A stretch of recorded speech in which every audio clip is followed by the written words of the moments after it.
जय शिवराय सर्वांना. काल होता रविवार. आमच्या चिल्लर पार्टीला होती सुट्टी. मग आम्ही ठरवलं सिन्नरला जायचं. आमच्या अंडाक्वीनमध्ये बसून आम्ही सिन्नरला निघालो. 2 दिवसापूर्वी आम्ही पक्ष्यांना डिवॉर्मिंग केलं होतं. त्यामुळे पक्ष्यांना उद्या करायचं होतं लासोटा. लासोटाची लस ठेवण्यासाठी थर्मस हवं होतं.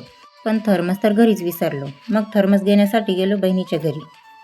बहीण तर काही घरी भेटली नाही, पण आमचं स्वागत डॉलीने बघा अशा प्रकारे केलं. थर्मस घेऊन परत निघालो तर डॉली गाडी चेक करत होती. माझ्यासाठी काही आणली की नाही. खाली उतरायचं तर नावच घेत नव्हती. मग गेलो आम्ही सिन्नर पोल्ट्रीमध्ये लस घ्यायला. अहोंना लस व इतर काही औषधं घेऊन येईपर्यंत आमचे छोटे सरकार त्यांचा आवडता खाऊ घेऊन पण आले होते. मग आम्ही गेलो मॉलमध्ये काही वस्तू घेण्यासाठी. मॉलमध्ये जास्त काही फिरलो नाही, कारण वेळ तर खूप झाला होता. गरजेच्या वस्तू घेऊन आम्ही आलो बिलिंगला. मग आम्ही निघालो घरी. तर आजसाठी इतकंच. भेटूया पुढील ब्लॉगमध्ये. जय शिवराय.